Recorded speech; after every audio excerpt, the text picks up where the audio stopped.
दूर दूर तक फैले ये सुंदर शांत घने जंगल। इन जंगलों में तरह तरह के पशु पक्षी निवास करते हैं।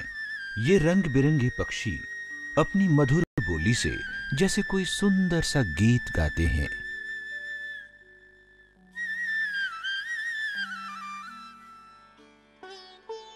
प्रकृति न सिर्फ सुंदर है बल्कि जीवनदायिनी है। हरे भरे जंगलों को देख मन पुलकित हो उठता है। विभिन्न प्रकार के पेड़ पौधों और वनस्पति से भरे ये जंगल पर्यावरण के संरक्षण में बड़ी ही महत्वपूर्ण भूमिका निभाते हैं। पर आधुनिकीकरण की होड़ में हम मनुष्य ही इन हरियाले वनों को नष्ट करते जा रहे हैं। हरे भरे घने जंगलों की जगह अब सीमेंट कंक्रीट के जंगल नजर आते हैं। इस तरह पर्यावरण का संतुलन बिगड़ रहा है।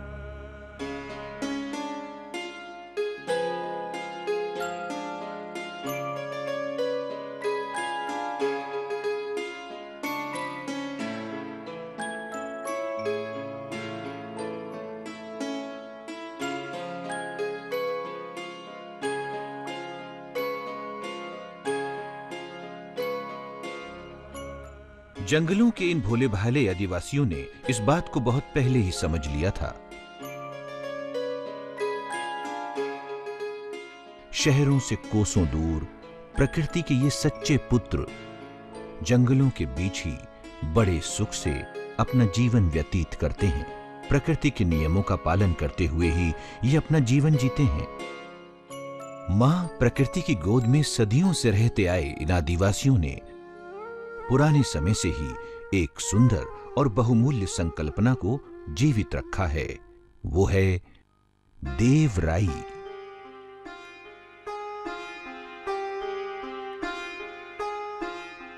देवराई की संकल्पना के बारे में पर्यावरण विशेषज्ञ श्री माधव गाडगिल कहते हैं, वनराई को पवित्र माना जाता है और उसमें कुछ देवताओं का वास है, ऐसा समझा जाता है।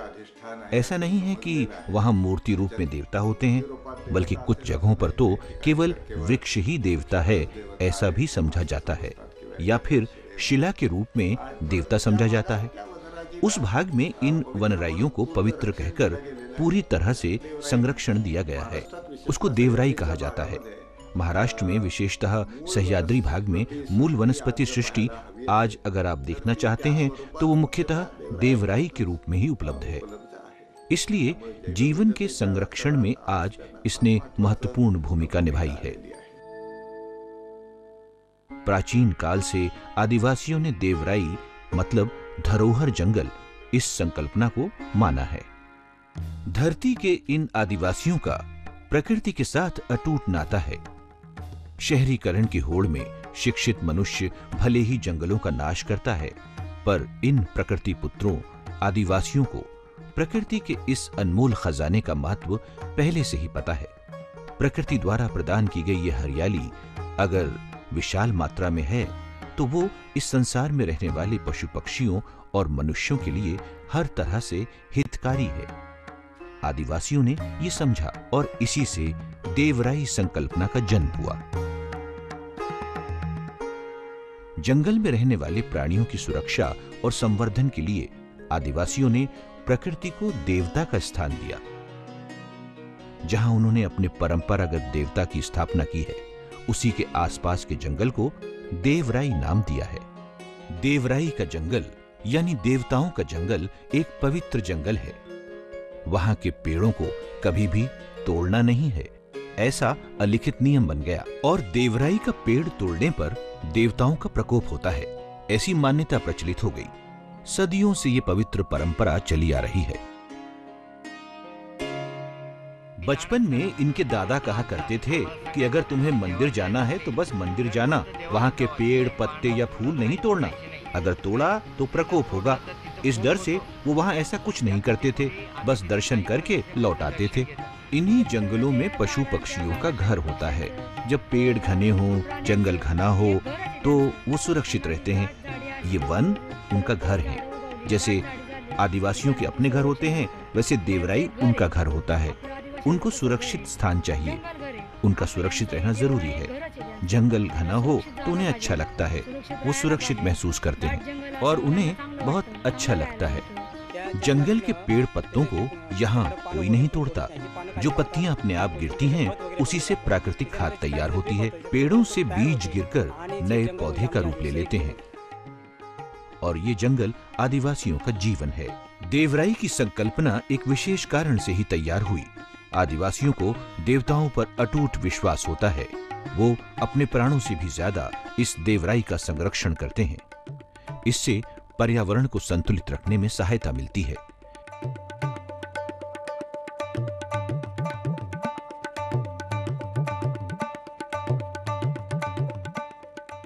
विविध जीव जंतु फलते फूलते हैं। प्रकृति अपने दयालु हाथों से हरा भरा खजाना हमें दे देती है। ये वनराई 1 किलोमीटर या उससे भी ज्यादा क्षेत्र में फैली हुई है। इस वनराई पर अनुसंधान करने वाले श्री केसी मल्होत्रा, श्री गोखले और श्री चटर्जी ने सन 1998 में सर्वेक्षण के बाद इन देवराइयों का 3 भागों में वर्गीकरण किया था। पहला है पारंपरिक देवराई, किसी खुली जगह में पेड़ के नीचे पत्थर या लकड़ी से बनी देवता की मूर्ति और उसके आसपास फैला हुआ वन। दूसरा प्रकार है मंदिर देवराई, यानी किसी मंदिर के आसपास समझबूझ के लगाए गए पेड़ पौधे, जिससे मंदिर के आसपास की हरियाली और भी अधिक हो जाती है। और तीसरी है श्मशान वनराई, यानी मरघट या दफन भूमि के आसपास लगाए गए पेड़। भारतवर्ष में ऐसी कई वनराइयां हैं। भारत के उत्तर पूर्व अंचल में खासिया और जैनतिया पर्वतमाला, राजस्थान की अरावली पर्वतमाला, मध्य भारत का सरगुजा, चांदा और बस्तर परिसर और महाराष्ट्र का पश्चिमी घाट, ऐसे प्रमुख परिसरों में ये वनराइयां हैं। इन पवित्र वनराइयों के अपने अपने अलग अलग स्थानीय नाम हैं। राजस्थान में इसको ओरान, केकरी और वनी कहते हैं,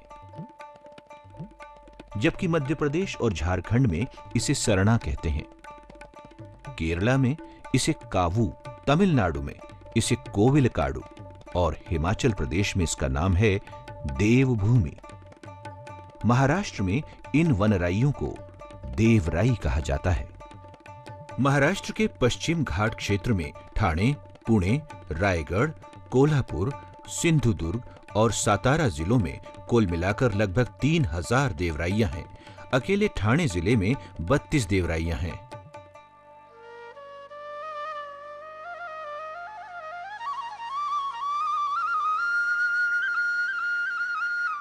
इनमें ठाणे जिले में वारली, कातकरी, कोकणी, ठाकर, मल्हार कोली, महादेव कोली और ढोर कोली जैसी आदिवासी प्रजातियां दिखाई देती हैं। इन प्रजातियों में प्राचीन काल से इन देवराइयों की देखभाल और संवर्धन का काम किया जाता है। ठाणे जिले के आदिवासी पवित्र वनराई को देवठाण कहते हैं। इन देवठाणों में कई तरह के पेड़ पाए जाते हैं, जैसे सागवान के पेड़, बरगद के पेड़, खैर के पेड़, आम, जामुन, इसके अलावा आइन, आंवला, अर्जुन, महुआ और पैरी जैसे न जाने कितने ही प्रकार के वृक्ष यहां दिखाई देते हैं। ये पेड़ एक प्रकार से बहुत बड़ी उम्र वाला है। इसकी विशाल देह, इसके तने और इसकी शाखाओं से इसकी उम्र का पता चलता है। चारों ओर फैली हुई शाखाएं और पत्तों की सरसराहट जैसे वो हमसे बातें करते हैं।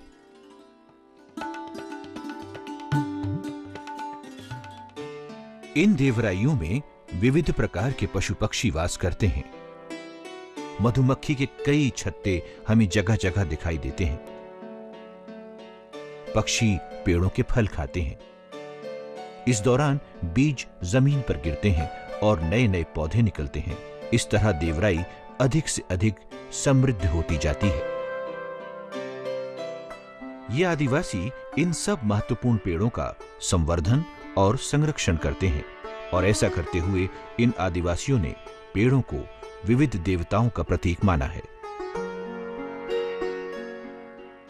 उदाहरण के तौर पर ताड़ी के पेड़ को राम का प्रतीक माना जाता है, माड़ी के पेड़ को महादेव का रूप,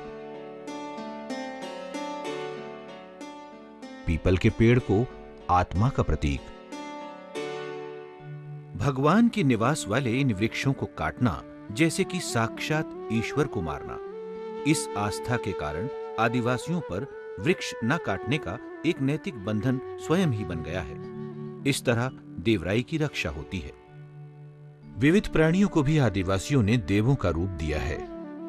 वागोबा यानी बाघ, हिरवा यानी मोर, चेड़ा मतलब नाग, ये उनके पावन देव हैं। आदिवासियों के पुरोहित इन देवी देवताओं की पूजा अर्चना के साथ ही उनकी देखभाल भी करते हैं। हिरवा देव खेती में मदद करता है। खेत में अनाज लगा रहना चाहिए। बाहर की बाधाओं को हम रानवारा कहते हैं। हमें कोई नुकसान ना हो, इसलिए हिरवा देव हमारे साथ रहता है। हम जहां भी जाएं, डरने की कोई बात नहीं, बस उसका नाम लेते ही वो हमारे साथ हो जाता है। सांप हो, भूत पिशाच कुछ भी दिखा तो हिरवा देव का नाम लेने से वो भाग जाता है।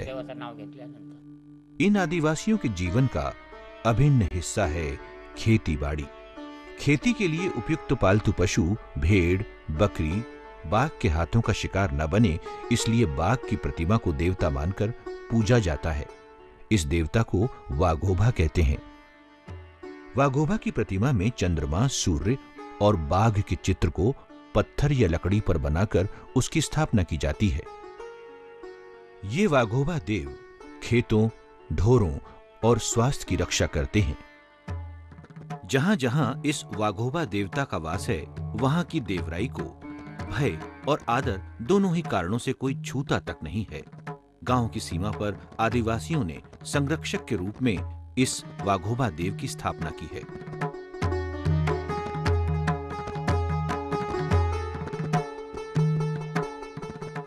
ये मंदिर गांव के लोगों की देखभाल करता है। जानवर, छोटे बच्चे सबकी देखभाल करता है।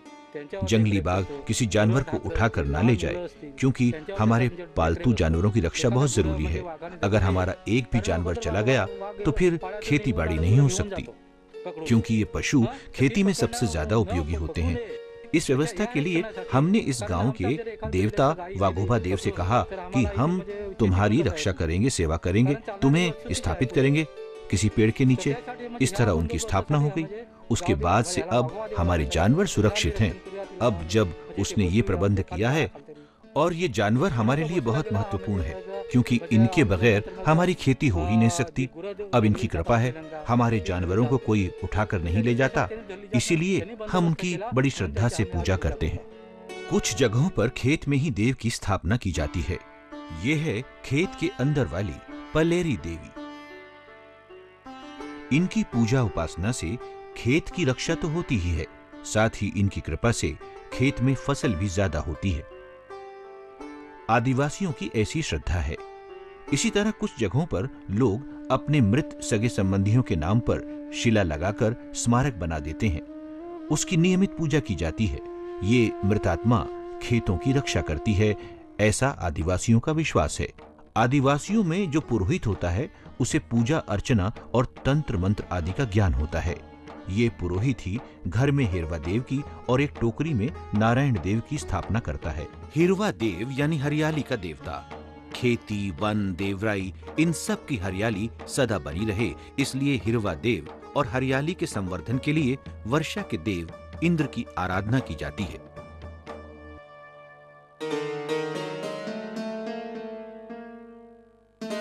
एक देवता की मूर्ति के आसपास की मनराई,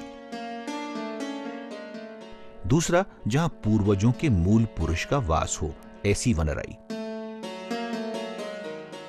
और तीसरा देवठान है भूतों की वनराई। इनमें पहले प्रकार के देव से संबंधित ये डोंगरी देवी यानी पहाड़ों की देवी, ये कुछ लोगों की महालक्ष्मी देवी है और कुछ वनराइयों की सावरी देवी।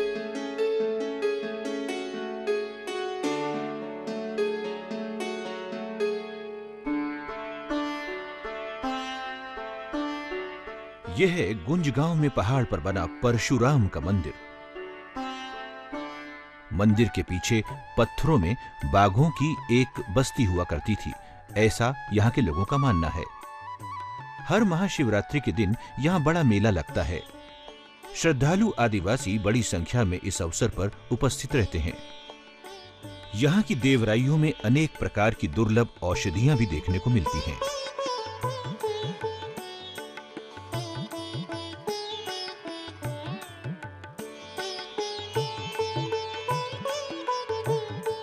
पहाड़ों के नीचे बना ये है वज्रेश्वरी देवी का मंदिर। प्राचीन मंदिर का जीर्णोद्धार करके अब इस मंदिर को नए सिरे से बनाया गया है। लगातार बहते पानी का एक कुंड भी मंदिर के पास ही स्थित है। यह है वाडा तालुका की अंबिष्टे बुद्रुक की वनराई। यहाँ के देव हैं नागनाथ। यहाँ पर नाग का मंदिर तो है ही, साथ ही यहाँ लक्ष्मी जी की एक मूर्ति भी स्थापित की गई है। हर वर्ष महाशिवरात्रि के दिन यहाँ बहुत बड़ा मेला भरता है। हजारों की संख्या में श्रद्धालु आदिवासी यहाँ इकट्ठा होते हैं। इस दिन किसी विशिष्ट पेड़ पर नाग दर्शन देता है, ऐसी भी आदिवासियों की मान्यता है। अंबिष्टे बुद्रुक में ही दूसरे कोने में बसा है ये पीर। यहाँ भैरवनाथ का मंदिर है। जहां जहां इन विभिन्न देवताओं का वास है, वहां की हरियाली और देवराई की रक्षा साक्षात देवता करते हैं। अगर कोई वनों को नष्ट करने का प्रयास करता है तो देवताओं के कोप का भाजन बनता है। इसी मान्यता के कारण वनों की अपने आप ही रक्षा हो जाती है। ये है वाडा तालुका के कंचाड़ गांव की ग्राम देवी कंचाड़। लकड़ी के ऊपर तराशी हुई चंद्रमा, सूरज और बाघ की प्रतिमा। इन देवताओं की हर दिन पूजा अर्चना की जाती है।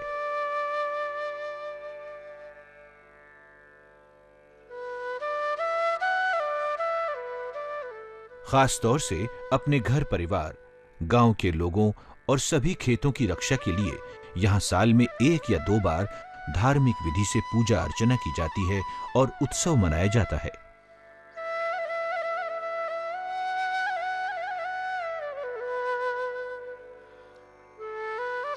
रत्ना सावरी ये हमें किसी न किसी प्रकार सुखी करती है, सुख देती है, यानी हमारी खेतीबाड़ी की देखभाल करती है। हम सब इनकी कृपा से अपने घर में सुखी रहते हैं और हमारे बच्चे भी। साथ ही ये जंगल की भी रक्षा करती है। इस सब कृपा के लिए हम इनकी श्रद्धा पूर्वक पूजा करते हैं। पालघर डहाणू मार्ग का ये रास्ता आज भले ही राहगीरों से भरा हो, लेकिन इस भाग में कभी घनी देवराई थी। यहां बाघों की बस्ती थी। अब सिर्फ बाघ का एक मंदिर बचा है। आज भी आदिवासी यहां दर्शनों के लिए आते हैं। हर पूर्णिमा को साक्षात बाघ मंदिर में आता है, ऐसी आदिवासियों की मान्यता है। इन देवराइयों में विविधता है। कुछ जगहों पर बांस के वन भी देवराई के रूप में संजोए गए हैं।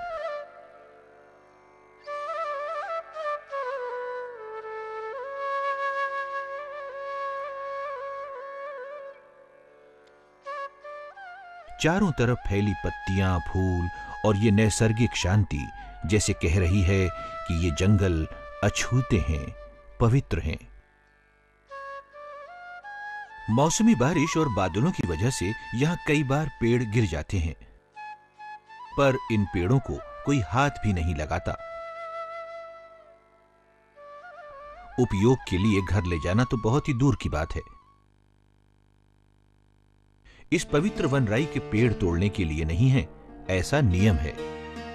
इन पेड़ों को तोड़ने या चुराने वाले को देवता, मूल पुरुष और भूत दंडित करते हैं, ऐसा इनका मानना है।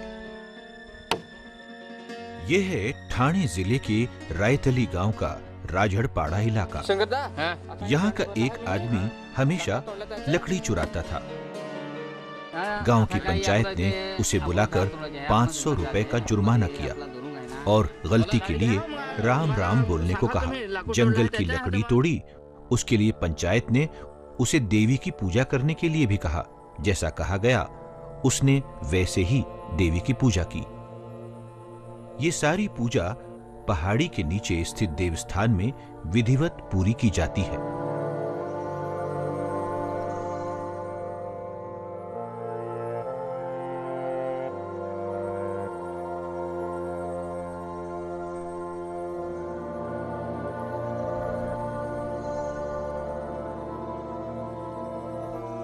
हमेशा की तरह ये पूजा ताड़ी पीकर संपन्न होती है।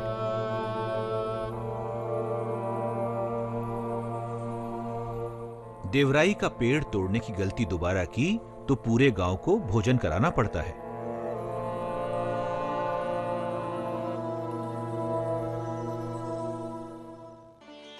हमारे आदिवासी बंधुओं ने ये महान परंपरा संजोई। समय के साथ साथ महामार्गों की रचना और शहरीकरण की वजह से और बढ़ते कारखानों की वजह से वनराइयां अब कम होती जा रही हैं। बस आदिवासी अपनी प्राचीन संस्कृति को बचाने के लिए जी जान से प्रयत्न भर कर रहे हैं। इस देव के गीत उनका जीवन संगीत है। युगों युगों से चले आ रहे ये गीत पीढ़ी दर पीढ़ी अनमोल विरासत की तरह आगे सौंपे जा रहे हैं।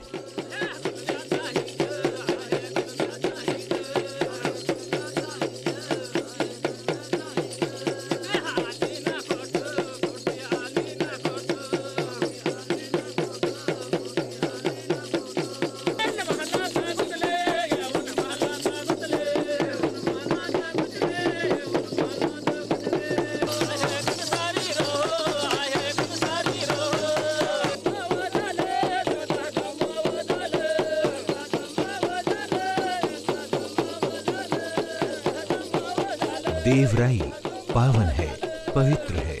इसकी देखभाल और रक्षा हमारा कर्तव्य है। जंगलों में रहने वाले ये भूमि पुत्र कुदरत के एक कानून की तरह इस जिम्मेदारी को अपनी अगली पीढ़ी के हाथों सौंपते जा रहे हैं। पर्यावरण का संतुलन बनाए रखने के लिए हमें जंगलों की रक्षा करनी है। यही वक्त का तकाजा है।